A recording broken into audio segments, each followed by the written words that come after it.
I sheltered a poor old man and his dog in a snowstorm. The second they stepped in, the dog growled at my wife's locked desk, scratching like crazy. Hey, stop. I opened the drawer. And what I saw froze my blood.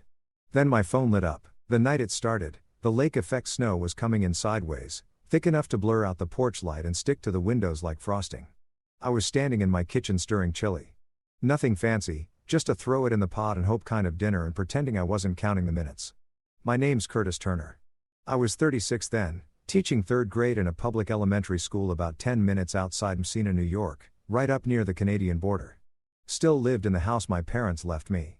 1 floor, no basement, not much insulation, but it was paid off and I could get from couch to coffee pot in about 5 steps. That was good enough for me. My wife, Teresa Turner, wasn't exactly the homebody type. She was 35 at the time and ran logistics ops for her family's regional freight business. She spent more time at off-site conferences than I spent sleeping. Sometimes she'd text from Pennsylvania, sometimes Connecticut, once from St. Louis like it was no big deal. I'd quit asking questions years ago. That night, I had her favorite cheap apple pie from the store on the counter, trying to make it feel like something. She was supposed to be home by 8. She called a little before 9. Roads are trashed, she said. All the hotels are booked. I'll probably stay overnight near Watertown. Her voice was clipped, professional, like I was a client wasting her time.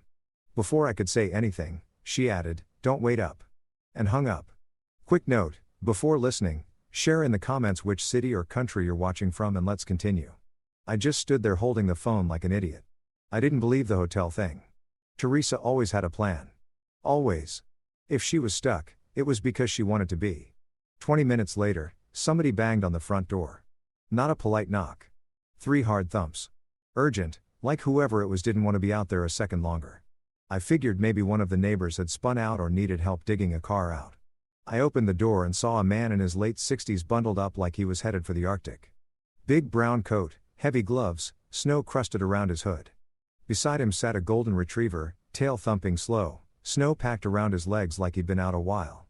The dog didn't bark or jump, just looked up at me, calm and tired. The man introduced himself. "Name's Harold Perry. Sorry to bother you so late, but I got caught checking on a couple of community folks I help out. Couldn't make it back to town. Phone's about dead. Any chance I could warm up inside for a few minutes? Just the entryway, I swear." He was embarrassed. I could see that. People who ask for help like it costs them blood. That's real. I opened the door wider. "Come in. Take your boots off. I've got the stove going." I set him up at the kitchen table with a mug of tea. The dog, he said the name was Jasper, sniffed around, slow, respectful, not a stray, definitely not wild. Perry explained that he worked with a volunteer canine group, not official police stuff, more transport and fostering. Said he'd found Jasper limping by the side of a county road a few days earlier. No tags, no chip, but clearly trained. "He's been calm since I picked him up," Perry said. "Friendly, bit cautious. But tonight's different." I nodded, half listening, half wondering if Teresa would even bother texting again. Jasper paced the house like he knew it. He didn't jump on furniture, didn't beg, just wandered, tail low. Then he stopped at the door to Teresa's little home office. It used to be my dad's den back when this was his place. Now, it was where Teresa kept her company files, which she never let me near. Jasper stepped forward, nose twitching, then pressed his snout to one of the desk drawers. It was locked, always was. His body went stiff, his ears flattened, and then he growled, low, steady, like he was warning a stranger off. A second later, he started scratching at the wood like his life depended on it. Hey, I said, stepping over. "Easy, boy." Perry stood up fast, snapped his fingers, and said, "Leave it." Calm, practiced. The kind of voice people use when they've worked with dogs that actually listen. Jasper backed off, but he didn't take his eyes off that drawer. I didn't either. Perry stood next to the table, hands still hovering midair like he expected Jasper to make another move. The dog didn't, but his eyes didn't budge either, fixed on that drawer like it had kicked him once and owed him an apology. "That one's my wife's," I said, nodding toward it. "She keeps business stuff in there. Contracts, logistics forms. Her company's got her on the road more than she's home, so she uses this space to catch up." Perry gave a polite nod. No judgment, no comments. But something in his expression shifted like a switch flipping behind the eyes. He wasn't just some stranded neighbor anymore. He was processing, collecting details like a guy who knew how to read a situation. Outside, the wind hadn't let up. It kept throwing snow against the house in gusts, loud enough to drown out the hum of the fridge. I grabbed a spare blanket from the hall closet and tossed it over the couch. Perry tried to wave me off. "I'll be out of your hair soon," he said. "Just needed a few minutes." His hands were trembling slightly, even with gloves on. I didn't make a big thing of it. Just pointed to the couch. "Storm's not going anywhere tonight. Might as well be warm." He gave in after a moment, sat down stiffly, and pulled the blanket across his lap. Jasper curled up at the foot of the couch, but his eyes kept darting toward the den like he was waiting for something else to happen. I turned off the kitchen light and headed to bed. But I didn't get much sleep. Not because I thought Perry was some kind of criminal. He was calm, careful, almost too polite. But Jasper's reaction wouldn't stop looping in my head. That growl wasn't fear. It wasn't aggression either. It was personal. That dog had smelled something inside that drawer, and it hit a nerve. By morning, the snow had gone from loud to heavy, thick and wet, like it was trying to bury the whole world. I made eggs and toast while Perry washed his hands at the kitchen sink, then set a bowl of water on the floor for Jasper and split some bacon between his plate and a paper towel for the dog. Jasper didn't move until Perry gave a little nod. Then he patted over, sat politely, and waited again. The kind of training that doesn't happen in a backyard. That dog had lived with someone who cared. Not just put food in the bowl kind of care. Real structured care. "Used to help with canine events," Perry said casually. "Searches, fundraisers, community days. I'm not a cop or anything. Just an old guy who likes being useful." He scratched Jasper behind the ears and added, "Whatever he picked up in that drawer, it wasn't paper. I've seen this before." That was memory. Association. I nodded, but I didn't say anything. My stomach had been in knots since before sunrise. Perry stood up, pulled an index card from his wallet, and wrote a number on it with blocky, careful handwriting. Then he handed it to me and said, "If you hear anything about a missing golden retriever, give me a ring. I'll keep asking around." As he zipped up his coat, he gave me a look. Not pity, not warning, just direct. "And if your wife asks about the dog's behavior, tell her I startled him. Leave yourself out of it." He left it hanging there for a beat, then reached for Jasper's leash. The dog didn't resist, just trotted beside him with that calm gait like nothing had ever happened. But when they stepped out into the snow, Jasper stopped, turned his head once, looked back at the house. I closed the door. After they left, I walked straight into the den. The drawer was shut tight, locked clean, no visible damage, just 3 shallow scratch marks near the bottom right edge. The kind that wouldn't show up in bad lighting, but were deep enough to feel with a fingertip. The kind that said something inside that drawer didn't sit right. Mid-afternoon, the district sent out a text saying schools would likely stay closed another day. Normally, I'd have taken that as a bonus. Extra sleep, a slow breakfast, maybe a couple chores, but the house felt too quiet, not peaceful, hollow. Around 5, I got a text from Teresa. Not hi or made it safe. Just don't touch anything in my office. I'll handle it when I'm home. That was it. Cold. Final. I stared at the screen for a long time. Could have been coincidence. Maybe she was being practical. Maybe she'd had a long night. Maybe Jasper was just confused by old smells. But I'd been married to that woman for over 6 years. I knew the difference between routine and reaction. And that text wasn't routine. I didn't respond. I walked to the kitchen, took Perry's index card off the table, and slid it into the front of a worn notebook I kept in the drawer where we used to stash coupons. I'd stopped using it after we got married. But something about holding it again felt right. I wasn't about to start snooping through Teresa's stuff. Not yet. But I also wasn't letting that drawer disappear from my memory. There was a reason Jasper went still in that room. I didn't know what was inside. But from that night forward, I was paying attention. The front door opened a little after 6 o'clock in the morning, and I knew it was Teresa before I even turned around. Not because she made noise. She rarely did, but because the air in the house shifted. She came in with that fast, efficient walk like she was late for something. Coat still on, rolling suitcase left by the door. She looked wrecked in the way only people with control issues ever do. Her face was pale, eyes tired, but her hair was perfect. Not slept on, not messy, controlled. She walked past me like I was a chair that had been moved an inch out of place. I stepped toward her anyway and wrapped my arms around her shoulders. For half a second, she stiffened. Just a half beat, enough for me to feel it. Then I caught the smell. It wasn't her usual clean citrus soap. This was heavier, floral, expensive, the kind of perfume that lingers on coats and doesn't belong in my small kitchen. "You okay?" I asked. "Want some coffee?" She pulled back and gave me a look like I'd asked her for a favor she didn't owe me. "I have a call at 9 o'clock, she said. "I need sleep." No apology, no explanation. She went straight down the hall and shut the bedroom door with a soft click that somehow felt louder than a slam. Teresa had always traveled. That part wasn't new, but this was different. There was an edge to her that morning, sharp and restless, like she was irritated by the fact that I existed in the same space. Looking back, that's what people do when they're trying to keep you off balance. They act like you're the problem for noticing. I stood there a moment, then picked up her coat from the back of the chair to hang it. As I lifted it, something slipped out of the inside pocket and hit the hardwood with a clean hollow sound. A key. Small brass. Not a house key. Too short. Too specific. I stared at it in my palm longer than I want to admit. My first instinct was to put it back and pretend I hadn't seen it.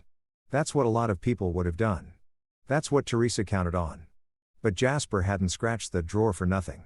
Teresa hadn't sent that text unless she thought I might find something. And Perry hadn't looked at me the way he did unless he thought I was standing next to a problem I hadn't named yet. I went into the den and shut the door behind me. The desk was exactly how Teresa left it. Neat, organized, locked drawer right where it always was.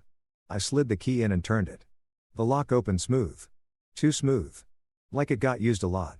I pulled the brass key back out and slipped it into my pocket before I even looked inside. Inside were folders stacked neatly, envelopes labeled in Teresa's tight handwriting, a couple of receipts folded clean. All boring, all normal. Until my eyes caught something that didn't belong. A watch. It was a women's bracelet watch. Silverton toned, thin band, small face, delicate in a way that suggested it wasn't meant for daily wear. It wasn't tossed in there either. It had been placed carefully, wrapped in a soft cloth. I picked it up and flipped it over. The engraving hit me right in the chest. Kayla Hill, 30th birthday. Clean lettering, professional, a gift, personal, not something you misplace, not something you end up with by accident. My mouth had gone dry when I heard Teresa behind me. She didn't yell. She didn't gasp.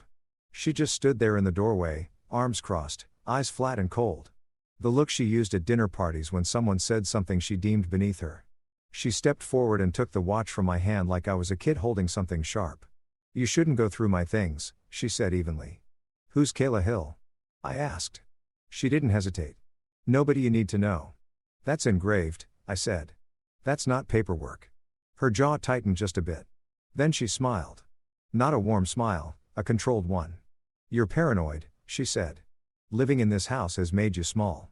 You sit here all day with kids and snow days and you invent drama because you're bored." I felt the hit land, but I didn't step back. "Where did you get it?" I asked. She slid the watch back into the drawer and locked it with her own key, a practiced flick of her wrist. Then she looked at me like she was explaining something obvious. "If you ever go through my things again," she said, "I'll make sure people understand you're not stable. I've already had concerns about you for a while." The threat was clean, calm, meant to sound reasonable. She paused, hands still on the drawer, and added almost casually, "If anyone asks, you've never seen that watch." I stared at her, waiting for something. Guilt, anger, anything human. Nothing came. She walked past me and back down the hall, leaving the den door open behind her like she wanted me to sit with it. I didn't follow her. I stayed there, listening to the quiet, the sound of the lock clicking again in my head. I made sure the brass key was still in my pocket and closed the den door myself. By the time I shut the den door, I knew something had changed between Teresa and me for good. But I didn't have time to dwell on it. School reopened 2 days later, and when I walked into the building, it smelled like wet boots and cheap hand soap. The kind of cold weather funk that clings to public school hallways. That's when I met Zach. New kid, 10 years old, skinny, pale, hair a little too short on the sides like someone had buzzed it in a hurry. What stood out though was his expression. Calm, quiet, and dead tired. Not in a sleepy way. This was the kind of tired you see on guys waiting at the DMV with overdue child support and no backup plan. He didn't smile when I introduced him to the class. He nodded like he'd already been through it a dozen times and didn't expect it to go well. And he was right. My class had a few kids who liked to push buttons just to see what happened. They noticed Zach's silence immediately like it was an invitation. It started small, whispering when he got answers right, snickering when he hesitated, bumping into his desk like it was an accident. Zach didn't blow up. He didn't cry. He just started muttering little one-liners under his breath, dry as toast, like he was narrating the whole disaster for an imaginary audience. When one kid accidentally knocked his math book off the table, Zach said, "Wow, physics is wild today." When another moved his backpack 3 seats over and pretended it wasn't a big deal, Zach just blinked and said, "Guess it walked off." Happens. It was funny. Not in a ha-ha way, in the way where you laugh because you don't want to punch something. I shut it down the same way I always do. No big speeches, no fake bonding moments, just clear rules and follow through. The second time someone touched his stuff, they lost recess. A third incident, parent call. Fast, boring justice. That's how kids learn. Still, Zach wasn't just dealing with schoolyard nonsense. You could see it in his shoulders, tense, hunched like he was bracing for something heavier than name calling. During recess duty that Friday, he hovered near the jungle gym for a bit, then slowly drifted toward me like he wasn't sure if he was allowed. "Can I ask something kind of weird?" he said, hands jammed into his coat pockets. "Sure," I said. "Do teachers ever get tired of fixing other people's problems?" I looked at him. "All the time." Zach nodded like that was the answer he was hoping for. "Cool. So, you're qualified." It made me laugh a little. Not much, just enough to feel like we understood each other. Over the next week, we had a few more of those quiet conversations by the doorway before class, walking to lunch, waiting for the buses. Nothing dramatic, just Zach dropping little pieces of himself when he thought I wouldn't make a big deal out of them. That's how I found out his mom was Kayla Hill, 39 years old, in a coma after what he called some break-in or whatever. He said it flat, like a weather report. But his hands shook when he zipped his coat one day. I didn't push, just listened. He told me they used to live across the county line, that his mom ran her own business out of their garage and used to make the best waffles on Sunday mornings. He didn't mention a dad, but he did say he had a dog. A golden retriever named Jasper. Zach said he went missing the same night. He's trained. He doesn't just wander off. Someone took him or scared him off, I don't know. I stood there, hearing my own heartbeat in my ears. "What color was he?" I asked, trying to keep my voice steady. "Standard golden color. Older. Had a scar by his right ear, kind of hidden under the fur. He tilts his head when you say, 'Buddy,' like this." Zach tilted his own head and gave a faint smile. He looked up at me and added, "One of the things they took was my mom's bracelet watch, the fancy one with her name on it. Her sister gave it to her on her birthday." I stared at him, still in teacher mode, calm face, even tone. But inside, my stomach sank. I already knew the engraving. That afternoon, Principal Dana Vaughn called me into her office and closed the door behind us. She offered me tea, which I declined. That's how I knew something was off. She sat down slowly and said, "This is just a heads up. The district got a call. Someone asked if you've been okay lately." They didn't give a name. Just said they were worried about stress, finances, and erratic behavior. I didn't say anything. "I don't believe any of it," she said. "But I'm supposed to pass it along. Think of this as an early warning, not a warning shot." I nodded once. "Thanks for the heads up." I went straight home after work and called Mr. Perry. "Hey," I said. "That retriever you were fostering, did he have a scar by one ear and a habit of tilting his head when someone says, 'Buddy'?" There was silence on the other end of the line. Not confusion, recognition. "Yeah," Perry said. "That sounds like Jasper." I didn't wait. That same night, I called Perry and told him what I knew about the watch, about the kid, about the name engraved where it shouldn't be. I kept my voice calm, but Perry heard it in my tone. He agreed right away to bring Jasper by the school parking lot after dismissal. He was worried it might stir something up, but I told him we'd keep it quiet. Zach deserved one good thing. That next afternoon, I stood just outside the front entrance as the buses loaded up and kids scattered like marbles across the icy pavement. Zach walked out with his hood up and his backpack slung low, dragging like the weight was more emotional than physical. Then Jasper spotted him. The dog froze for half a second, ears perked, tail up, and then he was off. Pure motion. His tail whipped back and forth like a flag in a windstorm, and his whole body started that side-to-side wiggle dogs do when they've completely lost their minds with joy. Zach didn't even flinch. He dropped his backpack in the slush like it didn't matter anymore and fell to his knees. Jasper crashed into him like they were reenacting a movie. The dog licked Zach's face over and over, whimpering, snorting, pawing at him like he needed to confirm every inch of him was still there. Zach laughed. Not the half-sarcastic chuckles he threw around in class to keep people from getting too close. This was a real from-the-chest kind of laugh that cracked wide open and didn't care who heard it. He grabbed Jasper's face in both hands and said, "You dumb dog. You're late." Barry stood a few feet back with his hands in his coat pockets, watching the whole thing like it hurt and healed at the same time. The look in his eyes made it clear he'd gotten attached, too. Probably more than he'd planned to. I clapped Perry on the shoulder. "You did the right thing." He gave a small nod. "Kid needs him more than I do, but I can keep him for now. Yards fenced, quiet neighborhood. No chaos." Zach looked up from where he was still crouched on the ground, wiping his wet face on his sleeve. "So Jasper's doing a sleepover with a grandpa. That's weirdly perfect." I smiled. "Let's get you home. Sidewalks are still a mess." We walked together through the slush and snow melt, past the salt-stained curbs and piles of gray snow banks that hadn't melted yet. I called the emergency contact listed in Zach's file while we walked. No surprises, no crossing lines. I just wanted someone to know I was bringing him straight home. Zach kept up a steady stream of jokes the whole way. He talked about how Jasper used to fart loud enough to scare himself. How his mom once made pancakes shaped like dinosaurs but accidentally gave one 3 heads. How he used to give Jasper little missions to deliver socks between rooms. He was trying to keep it light, but his eyes stayed serious. At his place, the porch light was already on. A 2-story house, dark red shutters, cracked concrete steps. The kind of house that wanted to look warm from a distance, but didn't feel it up close. Reese Gray answered the door. Late 40s maybe. Clean cut in the artificial way. Fresh shave, combed hair, teeth too white. He had the kind of face that looked like it came from a photo on a real estate sign, like he'd practiced his smile in a mirror and stuck with the version that sold the most. "Hey there," he said, shaking my hand just a little too long. "Curtis Turner, right, buddy? Thank you for walking him home. Appreciate it." He called me buddy twice in the same sentence like he thought it would smooth something over. Zach slid past him without a word and went straight to the kitchen, probably to grab food or disappear upstairs. Reese kept smiling. "Kayla handled most of the finances, but now I'm keeping things afloat best I can. Doctors, bills, lawyer stuff, all of it. It's been a rough season, but we're getting through." He wanted to sound like the hero, like he was holding everything together single-handed. But the way he said we made it clear he wasn't talking about Zach. When I mentioned Jasper gently, Reese shrugged. "Dog's a liability," he said. "They shed, they bark, insurance hates them. Kids get attached and then it's Heartbreak City. You get it?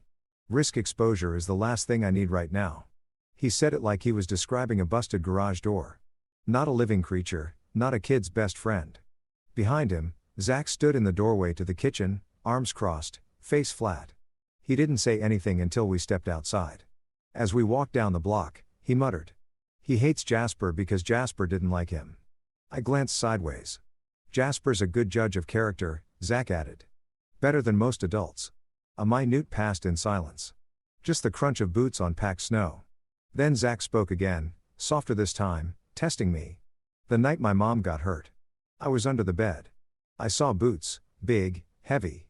Not the guy's face, just the boots. I didn't say a word. I let him keep going. Ree has the same ones," he said. "I know it doesn't prove anything. Could be a coincidence. Like how it's a coincidence your wife is never home." He blinked hard and looked away. "Sorry, that was a bad joke." I didn't answer. I just walked him to the end of the street and watched him go inside. That night, I sat on the edge of my bed with the lights off for a long time. I thought about the smell on Teresa's coat. The way she touched that drawer like it was hers and mine was to stay in the dark. The way Jasper had gone stiff. Then I picked up the phone and called the non-emergency number for the county sheriff's office. I asked if I could speak with a detective assigned to the Kayla Hill home invasion. The woman on the other end put me on hold, then came back and transferred me. "Detective Elena Marwick speaking." Her voice was sharp but not harsh. I told her who I was, what I did, and that I had a dog in my life who might be part of her case. I said I wasn't trying to accuse anyone. I just thought something might matter, even if I couldn't prove it yet. She didn't hang up. She said, "Go on." Detective Marwick said, "Go on." And I did everything I could tell her without sounding like a man chasing shadows. But the next real blow came at home. That weekend, Teresa was back in the house like nothing had happened. She moved through the kitchen with her mug of tea, checking her phone, making notes in a planner she never let me read. I waited until the moment felt halfway calm. Then I brought up the watch again. I didn't accuse her. I asked plain and careful, "That bracelet watch in your drawer, are you ever going to tell me where it came from?" She didn't raise her voice, didn't flinch. She just turned slightly, placed one hand on the locked drawer like she was shielding it from wind, and gave me that slow, patient tone people use with toddlers. It's work paperwork, Curtis. You're inventing things again. It wasn't a denial. It was a performance. Like she was already practicing what she'd say to someone else about the interaction. She reached across the counter and touched my wrist like it was part of the script. I think the stress from teaching is finally catching up with you. You haven't been sleeping. You've been quiet. I'm quiet because I'm thinking, I said. Exactly. She said, and spiraling. You should talk to someone before you embarrass yourself, she said, embarrass the way some people say self-destruct. Real soft, but with barbed wire underneath. Then, like it was no big thing, she added, I already mentioned it to someone at the district. They've got support resources. It's totally confidential. I didn't answer. I just stared at her. She smiled and walked off like she'd solved a problem. The next day, Principal Vaughn asked if I could swing by her office after lunch. She closed the door and said HR wanted to schedule a wellness meeting. Language I'd never heard directed at me before. They were checking in about stress, work-life balance, fitness for duty. Van looked uncomfortable even reading the phrases off her notes. That's when I understood what Teresa was doing. She wasn't just hiding something. She was building a narrative. One where I was unreliable, paranoid, one where if I ever opened my mouth, people would smile kindly and dismiss it as burnout or instability. And then Ree showed up again, this time in my inbox. The email was casual, overly friendly, said he wanted to offer me cash to tutor Zach privately. Said, Zach responds well to male role models, and he wanted to create a stable routine. The words looked nice, but the tone read like surveillance, like he was fishing to see what I knew, or worse, to get closer to whatever I might be watching. I wrote back a short, polite no. Told him I wasn't taking private students. He replied within the hour with a smiley face at the end of his message that didn't match the words. No worries, we all have choices. That line stuck in my head longer than it should have. I forwarded the exchange to Principal Vaughn and copied Detective Marwick just so there'd be a record, just in case. I didn't tell Teresa. I didn't say a word. I just started keeping a notebook in my glove compartment. Nothing dramatic, just dates. Notes. Teresa's travel schedules. When she came home angry, when she left and didn't say where she was going, when I got calls from HR, when Ree reached out again, I felt stupid doing it at first, like one of those guys who starts writing everything down like it's evidence. But I also felt a little less alone. The only adult I actually trusted enough to talk to was Perry. I told him the basics. No names, no drama, just that I felt like I was being turned into someone I wasn't. He sat across from me in his kitchen pouring coffee for both of us and said, You ever notice how manipulators never try to disprove the truth? They just go after whoever's saying it. Then he leaned forward and said, She's not fighting what you know. She's fighting you, trying to make you the unreliable narrator. He was right. I didn't want him to be, but he was. One afternoon at school, I stopped by the front office to drop off a discipline slip, and I heard the secretary mention something about Hawthorne Freight. I froze in place. She was on the phone with a vendor, confirming which companies had submitted bids for the upcoming student meals and supply transport contract. Hawthorne Freight was Teresa's family company. She never once mentioned their name being in the mix for school contracts. If anyone ever wanted to paint me as involved, say I'd slipped a number, steered a process, I'd be finished. It wouldn't take a court ruling, just a whisper. That's all it takes in small towns. That night, I sat in my truck longer than usual before going inside. I couldn't unsee the pattern anymore. Teresa wasn't hiding some affair. This wasn't about cheating. It was bigger. She was tying herself to Teresa's money play through the school, and if things got ugly, she'd paint me as unstable and conveniently involved. A week later, Perry invited me over again. Said Jasper had been acting strange, and he thought I'd want to see. I walked into Perry's living room, and Jasper came bounding over, tail wagging, big wet head pressed into my jacket. Normal. Sweet. Then Perry reached over to a side chair and picked up a scarf. It was Teresa's gray with those little stitched diamonds on the ends. She'd left it in my car about 2 months back. I hadn't touched it since. Perry set the scarf on the chair and Jasper stopped wagging. His whole body changed.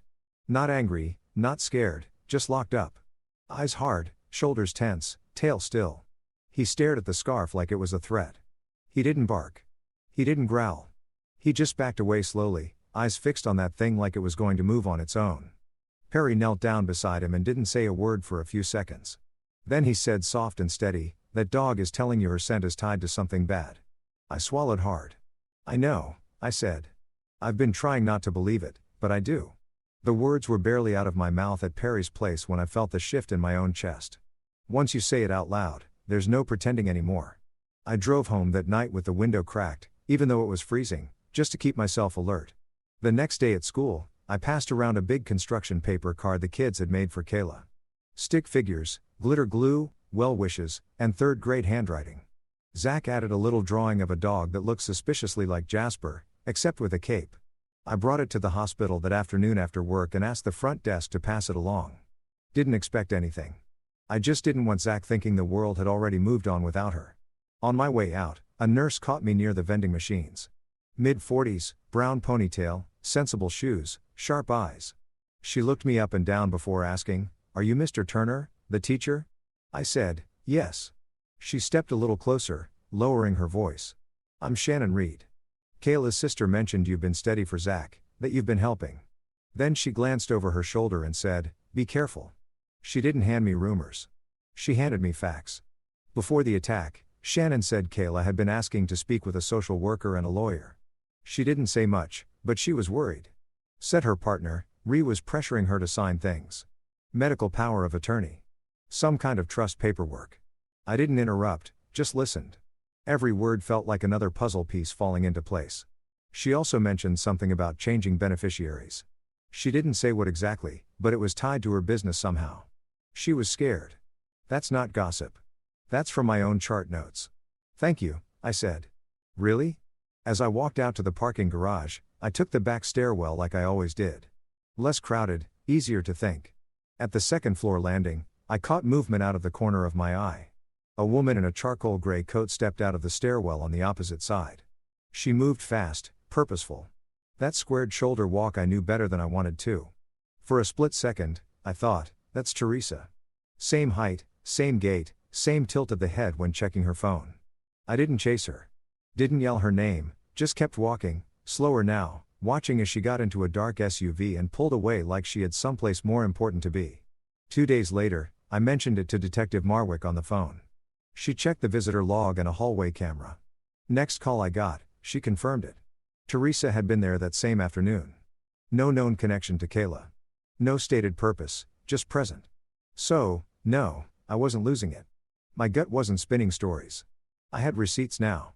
Zach gave me another one, and he didn't even mean to.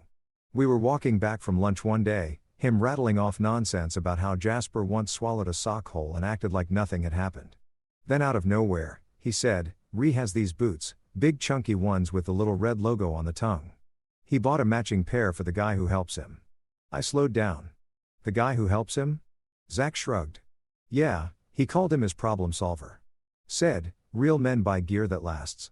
Went on about it for like ever. The box was in the garage for weeks. Had the receipt taped to the top. Like he wanted me to memorize it. He didn't know why my face changed. I didn't tell him. But I knew those were the boots he'd seen from under the bed. He hadn't said it directly, but the pattern was right there. Reese matching boots. The night of the attack. Teresa showing up at the hospital like a ghost. I told Perry everything, every single piece. He didn't flinch. He just said, "You need to stop playing defense." So, I made a move. Bought a dash cam at the Walmart across the highway. Cheap model, nothing fancy. Mounted it in my truck with adhesive strips and pointed it straight down my driveway. If Teresa or Ree wanted to try something on home turf, I'd have timestamps and video. No more hearsay. "No more," he said. She said funny thing. Right after that, Teresa started acting sweet. Not fake sweet. Professional sweet. Like a company rep handling a high-rises client. She made dinner, asked about my class, even offered to go for a drive together one night to reset things. I didn't trust a second of it. That's the thing about manipulators. They always smile when they're loading the second bullet. The day after she made spaghetti and asked about my lesson plans, I got another HR email. Mandatory evaluation, concerns raised, formal tone, time-stamped exactly 24 hours after Teresa had cooked dinner for the first time in 3 months. I sat in the staff bathroom for 10 minutes after reading it, just staring at the floor tiles. She wasn't trying to argue with me anymore. She was trying to disqualify me, discredit, deconstruct. If she could make enough people believe I was unstable, she wouldn't need to win an argument. My truth would just sound like noise. And if she pushed hard enough, long enough, I might actually crack under the weight of trying to explain it. Perry called that night and asked if I wanted to stop by. Said Jasper was being strange again. When I got there, Perry didn't put on a show. He just confirmed what I'd already seen before. Jasper still reacted to Teresa's scent like it was tied to something dangerous. Perry looked me straight in the eye and said, "You don't have to convince everyone. Just one person who can prove it matters." "You don't need to lie," I told Marwick. "I've seen the watch. I've held it. And she told me to pretend I hadn't." I gave her every detail I had. The drawer, the text, the pressure, and the slow smear campaign Teresa had been building to make me look unstable. Marwick didn't flinch. She didn't pat me on the back or promise I was brave. She just said, "If they're trying to retrieve evidence, they'll come back for it." Then she asked if I'd cooperate with a controlled setup. Officers would be in the home, low profile. You'd give written consent. We'd stay out of sight. Done by the book. I said yes before she even finished the sentence. At that point, I was already in the middle of it. Might as well do it the right way. We picked a night that lined up with bad weather. Forecast said snow starting at dusk and getting worse through midnight. Wind, poor visibility, icy roads, the kind of night someone might use to move through town unnoticed. I told Teresa I needed one honest conversation, that I'd found something in her drawer I didn't understand. I kept my voice calm, just like she taught me. Perry came over that evening with Jasper and settled in at my kitchen table. Jasper, thrilled to be part of whatever we were doing, dropped a soaked tennis ball at Marwick's boots and waited like it was his job. She didn't kick him out, just nudged the ball aside with her foot and said, "Dog's better trained than most adults I know." Using the same small brass key I'd taken from Teresa's coat, I unlocked the drawer just long enough for Marwick to tuck a tiny recorder beside the locked box and for me to lay a plain white envelope on top. No note inside, just a decoy. We didn't plant evidence. The watch was already there. If Teresa came back, it wouldn't be because she had questions. It would be because she couldn't help herself. By 11 o'clock, the snow was thick as fog. Wind slapped the porch like it had something personal to say. I was standing in the living room, lights low, pretending to flip through a book when I saw headlights cut across the wall. 2 vehicles pulling into the drive, too fast for the conditions. My dash cam caught both. Teresa came through the door like she was late for a presentation. She didn't knock. She used her key, stepped in, and shut the door behind her like this was her place and I was the guest. Then Ree walked in behind her. Seeing him in my house made my stomach turn. He didn't even hesitate. Looked around like he was already mentally redecorating. He whispered something low to Teresa. Couldn't catch the words, but the way he hovered behind her, it wasn't nervous. It was coordinated. Teresa didn't even glance at me. She went straight down the hallway toward the den. Ree followed close, voice still low. I stepped forward enough to hear one line clearly. "He's supposed to be asleep," Teresa hissed. That's when I knew this wasn't cleanup. This was control. They weren't afraid of what I might do. They were afraid of what I already knew. Jasper heard her, too. The moment she touched the drawer handle, he lost it. Barked sharp and hard. Lunged forward. Perry had to grip the leash with both hands. Jasper wasn't being aggressive. He was trying to alert. That bark wasn't noise. It was danger. I didn't need to play dumb anymore. I stepped into the hallway and said clear and loud, "What are you doing?" Teresa turned around slow, face still neutral, eyes cold. "Curtis is having an episode," she said flatly. "He's been under stress. He's imagining things." Reese stepped toward me, jaw set, chest puffed slightly, just enough to try and rattle me. "Easy, buddy," he said. "Let's not escalate things." And that's when Marwick stepped in. She and another officer moved in from the back hallway, coordinated, quiet entry, just like she'd promised. Teresa froze, not in panic, but in irritation. Her face didn't show fear. It showed inconvenience. Marwick raised her hand and said, "Ma'am, step away from the drawer." But Teresa didn't. She yanked the drawer open fast, grabbed a cloth-wrapped object, and shoved it into her tote bag like she'd done it before. That was the tell. She didn't hesitate.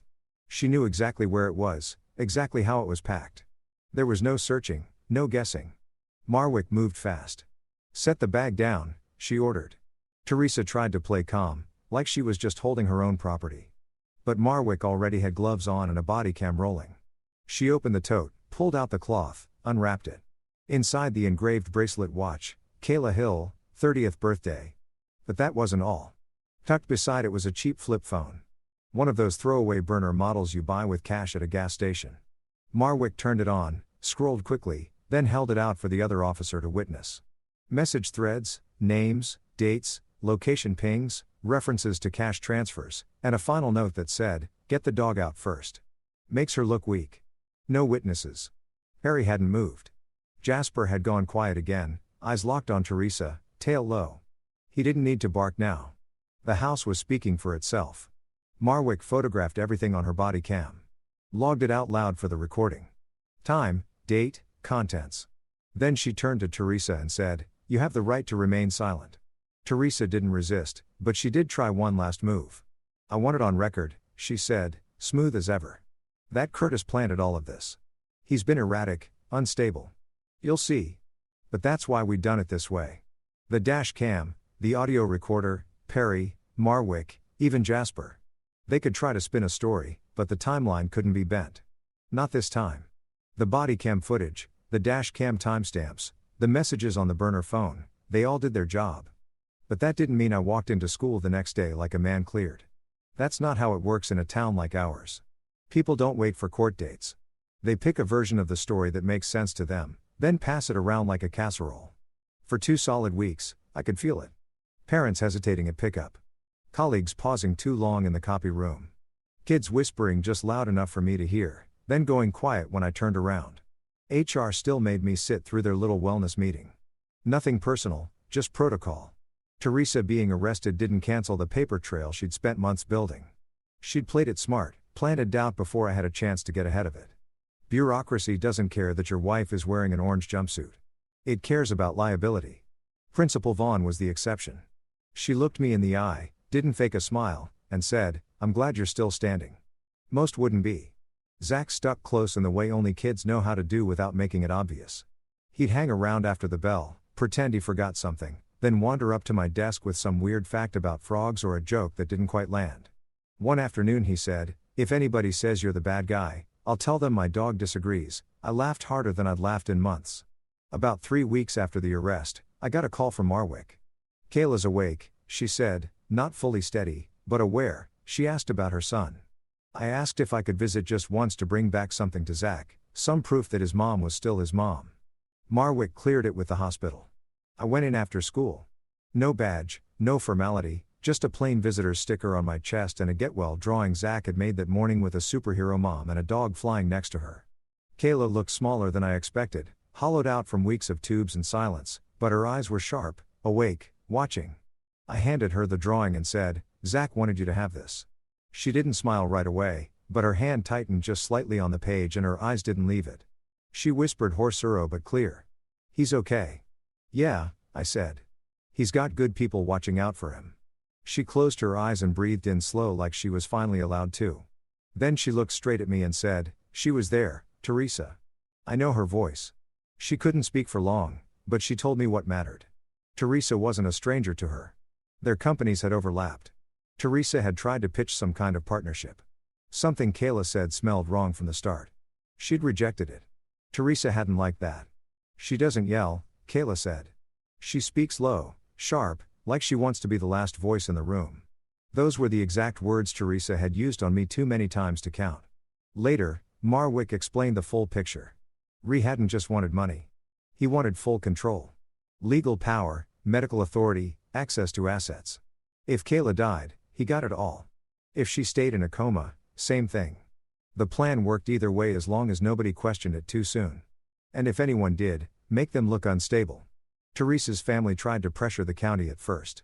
Donations, old favors, whispers about reputation, but the burner phone, the messages, the recovered watch, that was a clean chain. One broken link and it all unraveled. The school district pulled Hawthorne freight from the transportation bid without making a scene. But locally, everyone knew. Teresa's name had weight before after the arrest. That weight snapped the rope. People stopped returning her family's calls, stopped pretending they didn't see the cracks. Teresa filed for divorce from jail through a lawyer, of course. Claimed I was emotionally abusive. Said I'd become erratic and controlling over the past year. The irony would have been hilarious if it didn't threaten my job. With Kayla's statement, plus the dash cam footage showing Reese and Teresa arriving at my house together, Marwick helped me get my name cleared officially. District HR backed off. The letter in my file got sealed.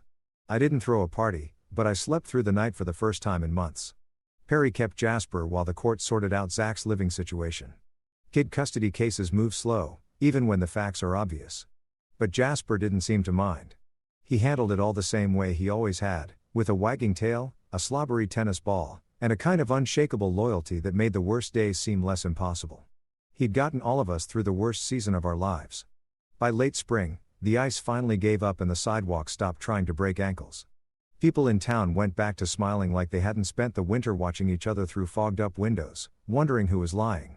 Teresa and Ree were still bouncing between hearings. My divorce paperwork crawled along behind them, slow and overpriced like every legal thing in America. But the first real win, it wasn't dramatic. It wasn't some big courtroom moment or public apology.